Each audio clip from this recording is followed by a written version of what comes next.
বাংলাদেশ জাতীয় ক্রিকেট দল নির্বাচনে দুটো বিষয় সত্য থেকে প্রায় ধ্রুব সত্য হবার পথে।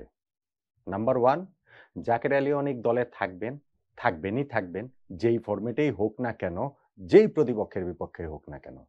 এবং নাম্বার টু, গাজী আশরাফ হোসেন লিপু বাংলাদেশের প্রধান নির্বাচক, তিনি দল নির্বাচনের ব্যাখ্যা দিবেন না, তার কোনো দায়বদ্ধতার জায়গা নেই। মাসে মাসে যে 3 লাখ টাকা বেতন পাচ্ছেন, সেইটার দায়বদ্ধতা ক্রিকেট প্রেমী মানুষের কাছে কাদেরকে তিনি সিলেক্ট করছেন, কাদেরকে তিনি বাদ দিচ্ছেন, কেন সিলেক্ট করছেন, কেন বাদ দিচ্ছেন, সেইটা ব্যাখ্যা দেওয়ার প্রয়োজনীয়তা বোধ করবেন না, করছেন না। প্রেস রিলিজের মাধ্যমে আরো একটা দল বাংলাদেশের ঘোষণা করা হলো। আয়ারল্যান্ডের বিপক্ষে ২ টেস্টের সিরিজের জন্যই বাংলাদেশের ১৪ সদস্যের দল ঘোষণা করা হয়েছে। সেই দলটা কেমন হলো এবং আমি যেই ২টা পয়েন্ট বললাম, সেই পয়েন্ট ২টার আসলে যৌক্তিকতা রয়েছে কিনা, আলোচনা কি আসলে যথেষ্ট হয় কিনা, তা নিয়েই এই আলোচনাটা করছি। দেখুন, আমার প্রথমত মনে হয় যে ওই জিনিসটা নিয়ে আলোচনা যথেষ্ট হয় না। যে বাংলাদেশের দল নির্বাচন কেন প্রেস রিলিজের মাধ্যমে হবে? কেন সেটা প্রেস কনফারেন্সের মাধ্যমে হবে না? আমি এটা গত অনেকগুলা নট আউট ডোমেন যারা ফলো করেন তারা জানেন আমি অনেকগুলা ন্যাশনাল টিম নির্বাচনে অনেকগুলো এটা নিয়ে আলোচনা করেছি। কিন্তু এটা নিয়ে কারো মধ্যে কোনো হেলদোল নাই। বাংলাদেশ ক্রিকেট বোর্ডেরও হেলদোল নাই। জাতীয় দল দেখভালের দায়িত্ব যে cricket operations committee Nazmul Abedin Fahim ভাইয়ের নেতৃত্বাধীন তাদের হেলদোল নাই। বিসিবির হেলদোল নাই এবং অবভিয়াসলি সিলেকশন প্যানেলেরও হেলদোল নাই, যেইখানে লিপু ভাইয়ের সঙ্গে হাসিবুল হোসেন শান্ত ভাইও রয়েছেন। বাংলাদেশের দল ঘোষণা করা যে হয়, ন্যাশনাল টিমে যারা রিপ্রেজেন্ট করেন তারা তো শুধুমাত্র ১৪ জন খেলোয়াড় না, ১৫ জন খেলোয়াড় না, ১৬, ১৭, ১৮ জনও দল হয়েছে। তারা শুধুমাত্র ওই সংখ্যাটা না, তারা এই সবাইকে আমাদের সকল বাংলাদেশীকেই তো তারা প্রতিনিধিত্ব করেন। ফলে তাদেরকে আসলে ঠিক কোন ক্রাইটেরিয়া সিলেক্ট করা হলো, কোন ক্রাইটেরিয়ায় বাদ দেওয়া হলো, সেইটা কি দেশের মানুষের জানতে চাওয়ার অধিকার রয়েছে না? এবং সেটা তারা জানবেন কিভাবে? অবভিয়াসলি প্রেস কনফারেন্সে এসে গণমাধ্যমের সামনে সেইটার ব্যাখ্যা সিলেকশন প্যানেল দিবেন এবং তার মাধ্যমেই তো মানুষরা জানবেন।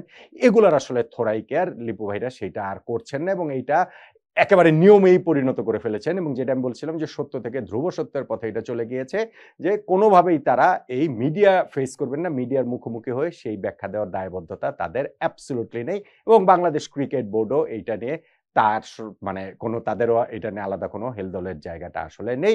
সিলেকশন প্যানেলে লিপু ভাইয়ের কথা যদি আমি বলি তাহলে গত বছরের মার্চ থেকে দায়িত্ব নিয়েছেন।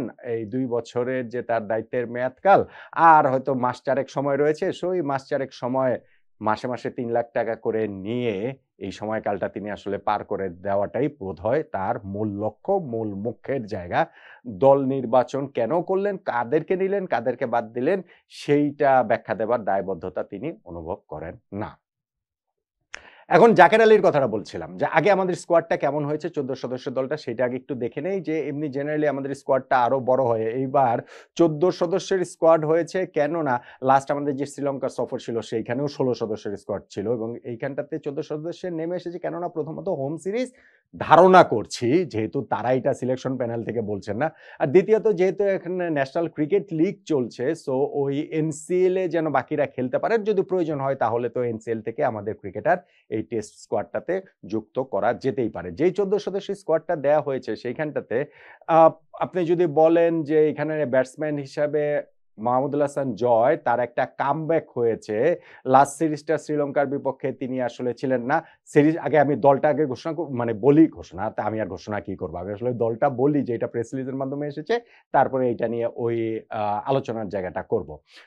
আমাদের এই ১৪ সদস্যের দলে রয়েছেন ক্যাপ্টেন নাজমুল হোসেন শান্ত, সাদমান ইসলাম, মাহমুদুল হাসান জয়, মমিনুল হক, মুশফিকুর রহিম, লিটন দাস, জাকের আলী অনিক, মেহেদী হাসান মিরাজ, তাইজুল ইসলাম, হাসান মুরাদ, হাসান মাহমুদ, নাহিদ রানা, ইবাদত হোসেন চৌধুরী এবং সৈয়দ খালেদ আহমেদ। দলটা যদি আপনি দেখেন তাহলে প্রপার ব্যাটসম্যান এখানে ৭ জন, সঙ্গে মিরাজ প্রপার অলরাউন্ডার ধরলে ৮ জন ব্যাটসম্যান আপনি এখানটাতে ধরতে পারেন স্কোয়াডটাতে এবং ৭ জন যে বোলার রয়েছে তার মধ্যে ৩ জন স্পিনার, ৪ জন পেস বোলার রয়েছেন।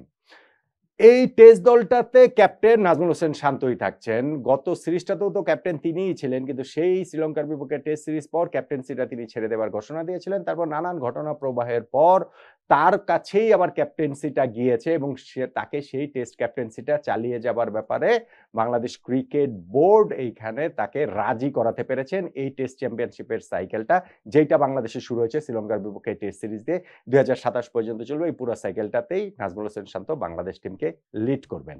আমরা লাস্ট যে সিরিজটা খেলেছি শ্রীলঙ্কার বিপক্ষে, সেই সিরিজের দল থেকে নাইম হাসান স্পিনার তিনি বাদ গিয়েছেন, যদিও গল টেস্টে তিনি এক ইনিংসে ৫ উইকেট পেয়েছিলেন, কিন্তু আমাদের এইখানটাতে স্পিনার হিসেবে মেহেদী হাসান মিরাজ, তাইজুল ইসলাম এই দুইজনই তো আমাদের মূল স্পিনার, সঙ্গে থার্ড স্পিনার হিসেবে হাসান মুরাদকে রাখা হয়েছে, আরেক বাহাতি স্পিনার যিনি এখনো তার টেস্ট ডেবিউটা হয়নি। ফলে নাইম হাসান অফ স্পিনার, তাকে আসলে বাদ দেওয়া হয়েছে।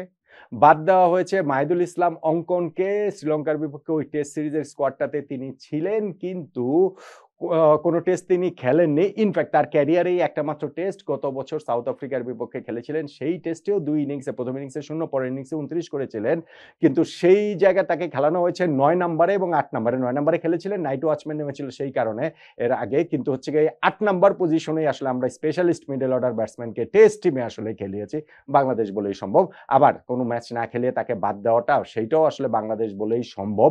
ওই যে বাংলাদেশে এই দলে রয়েছে, এই এসিসি ইমার্জিং টিমে খেলবেন, এইগুলা আসলে বুলশিট কথাবার্তা। এটা বলে কোনো লাভ নাই যে ওইখানে খেলানোর জন্য তাকে বাংলাদেশ টেস্ট টিমে আসলে রাখা হবে না। তাহলে তো স্কোয়াড না দিয়ে একেবারে 11 দিয়ে দিলেই হতো। বিষয়টা তো আর সেরকম না। ফলে ওই অঙ্কনকে এইখানটাতে আপনি রাখবেন না, না রাখার কোনো যুক্তি আমি দেখি না, স্পেশালি যখন আপনি আবার জাকের আলী অনেককে রাখছেন। আরেকজন যিনি বাদ গিয়েছেন তিনি হচ্ছেন গিয়ে এইখানটাতে আনামুল হক বিজয়, যিনি শ্রীলঙ্কার বিপক্ষে ওই টেস্ট সিরিজে ২ টেস্টের ৪ ইনিংসে ০-৪, ০-১৯ ৪ ইনিংস মিলিয়ে মাত্র ২৩ রান করেছিলেন। ফলে তার ওই ভীষণ বাজে ফর্ম ভীষণভাবে সমালোচিত হয়েছিল এবং তার এই বাদ পড়াটা এবার আসলে ওই অর্থে প্রত্যাশিত। আবার যখন আপনি হিসাব করবেন যে এনসিএল এর খেলা চলছে, এনসিএল এর ২ রাউন্ড হয়ে গেছে এবং সেই ২ রাউন্ডের ৪টা ইনিংসের মধ্যে কোনো ইনিংসেই বিজয় 50 পর্যন্ত করতে পারেনি। ফলে তার বাদ পড়াটা এটা আসলে সত্যিকার অর্থেই প্রত্যাশিতই, কিন্তু আমরা আসলে ব্যাখ্যাটা সিলেকশন প্যানেলের কাছ থেকে, লিপু ভাইদের কাছ থেকে এটা পেলাম না। আমাদের এই টেস্ট স্কোয়াডে প্রত্যাবর্তন হয়েছে মাহমুদুল হাসান জয়ের। এখন আমাদের ওই টেস্ট ওপেনারের যে ২টা জায়গা, সেইখানটাতে মাহমুদুল হাসান জয়, সাদমান ইসলাম এবং জাকির হাসান, এই ৩ জনের একটা মিউজিক্যাল চেয়ার খেলা চলছিল।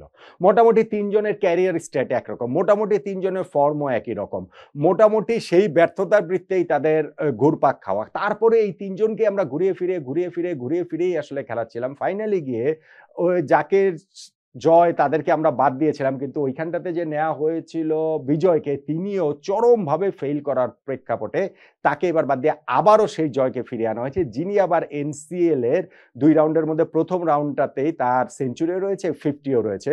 সো এই কারণে জয়কে আবার ফেরত আনা হয়েছে। কিন্তু আপনি জয়ের টেস্ট ক্যারিয়ার যদি দেখেন, তাহলে 18 টেস্টের যে 34টা ইনিংস তিনি খেলেছেন, তার মধ্যে 29টা ইনিংসেই তিনি মোটা দাগে ব্যর্থ, এই অর্থে বলতে পারেন যে 50ও করতে পারেননি।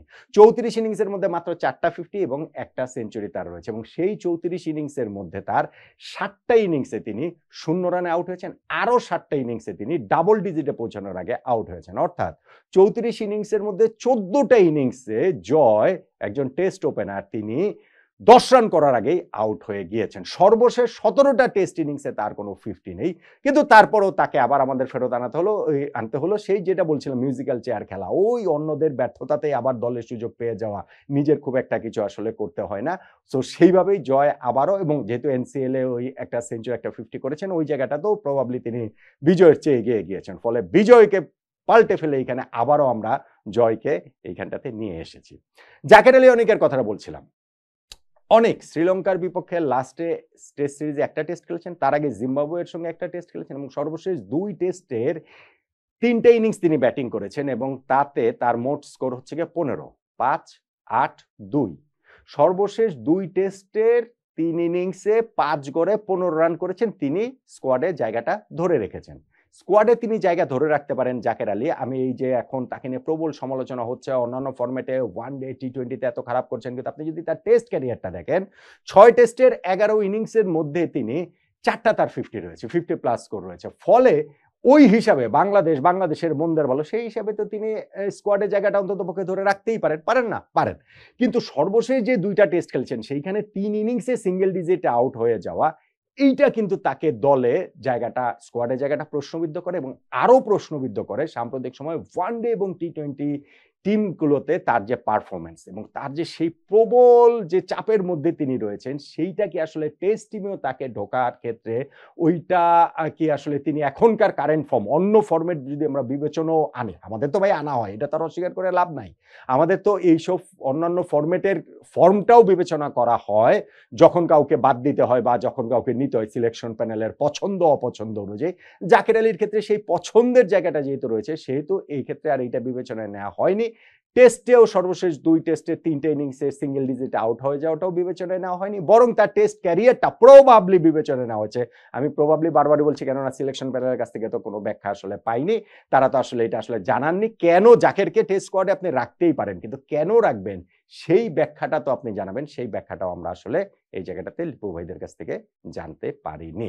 ফলে জাকের আলী অনেক তিনি বাংলাদেশের এই আয়ারল্যান্ডের বিপক্ষে ২ টেস্টের সিরিজটাতে রয়েছেন। যেটা আমি বলছিলাম শুরুতে, যে বাংলাদেশের এখন জাতীয় দল ঘোষণায় ২ টা জিনিস একেবারে সত্য থেকে ধ্রুব সত্যে পরিণত হবার মতো অবস্থা। জাকের আলী অনেক থাকবেনই নাম্বার 1, এবং নাম্বার 2 লিপু ভাইরা আসলে দল নির্বাচনের কোনো ব্যাখ্যা-ট্যাখ্যা আসলে দিবেন না। কেন দল কাকে কেন নিলেন, কাকে কেন বাদ দিলেন, সেইটার ব্যাখ্যা তারা আসলে ওইটা দিবেন না। ফলে এইভাবেই যেইভাবে দল নির্বাচন হয়, যেই লাউ সেই কদু, ওই খাড়া বড়ি থোর, থোর বড়ি খাড়া, ওইভাবেই আসলে দল নির্বাচনটা হচ্ছে। লাস্ট টেস্ট সিরিজ থেকে আপনি যদি বলেন যে এনামুল হক বিজয় ওইখানটাতে হচ্ছে গিয়ে মানে বাদ পড়েছেন, যে তিনজন বাদ পড়েছেন, বিজয় বাদ পড়েছেন, নাইম হাসান তিনি আসলে বাদ পড়েছেন, এবং মাইদুল অঙ্কন বাদ পড়েছেন, এবং দলে যোগ হয়েছেন হচ্ছে গিয়ে মাহমুদুল হাসান জয়। জাকের আলী অনেক তার জায়গাটা ধরে রেখেছেন। কিন্তু আরেকটা যেটা গুরুত্বপূর্ণ আমাদের এই টেস্ট সিরিজটা বাংলাদেশের কনটেক্সটে এবং ইন্ডিভিজুয়াল কনটেক্সটে, সেটা হচ্ছে গিয়ে মুশফিকুর রহিম। মুশফিকুর রহিমের এই টেস্ট সিরিজটাতে তিনি প্রত্যাশিতভাবে আছেন, থাকবেনই তো। এনসিএলও তিনি সেঞ্চুরি করে ভালো একটা প্রিপারেশন তিনি নিয়েছেন। এই ২টা টেস্ট ম্যাচ যদি খেলেন, তাহলে মুশফিক বাংলাদেশের প্রথম ক্রিকেটার হিসাবে ১০০টা টেস্ট ম্যাচ খেলার সেই গৌরবটা তার আসলে হয়ে যাবে।